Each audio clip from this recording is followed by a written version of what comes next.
उद्धवजींना सांगतो, उद्धवजी मी कधीच मातोश्रीवर बोललो नाही, पण तुम्हाला एक गोष्ट सांगतो, आता मुंबईकरांच्या हृदयाचा दरवाजा माझ्याकरता उघडलाय.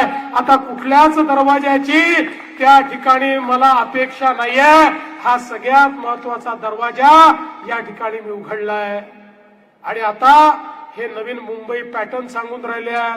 कोणचा मुंबई पॅटर्न आहे यांचा भ्रष्टाचाराचा मला माहिती नाही. मागच्या काळामध्ये आपण बघितलेला आहे यांचा भ्रष्टाचार. पण बंधू भगिनींनो, मी त्याच्यावर जास्त बोलणार नाही, आपल्याला ते माहिती आहे.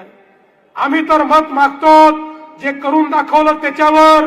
अरे 25 वर्ष या मुंबईवर ज्यांनी राज्य केलं त्यांना जेव्हा आम्ही प्रश्न विचारतो, तुम्ही केलेलं एक काम, एक मोठं काम, आयकॉनिक काम दाखवा, एकही काम ते दाखवू शकत नाही. मी तर त्यांना चॅलेंज दिला. मी सांगितलं की तुम्ही विकासावर एक भाषण करून दाखवा, मी 1000 रुपये देईन. माझे 1000 रुपये वाचले. मग मी माझा प्राइज मनी वाढवला, म्हणलं 2000 रुपये देईन, तरी ते विकासावर बोलत नाही. काल मी सांगितलं 3000 रुपये देईन. आता या ईशान्य मुंबईमध्ये सांगतो की जर उद्धव ठाकरेंनी एक भाषण विकासावर करून दाखवलं, मी 5000 रुपये देण्याकरता तयार आहे. त्यांनी एक भाषण विकासावर करून दाखवावं. पण बंधू भगिनींनो, हे विकासावर बोलू शकत नाही.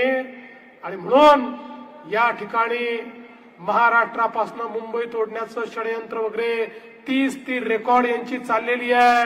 अरे कधीतरी रेकॉर्ड बदला, आता ती घासलेली आहे. तुमची स्क्रिप्ट लिहिणारा बदला, तोही घासलेला आहे. तोच तुमचे इंटरव्ह्यू घेतोय, तोच तुम्हाला सांगतोय, तोच तुम्हाला ठकवतोय. त्यामुळे आता कुठेतरी ही स्क्रिप्ट बदलण्याची वेळ आली आहे.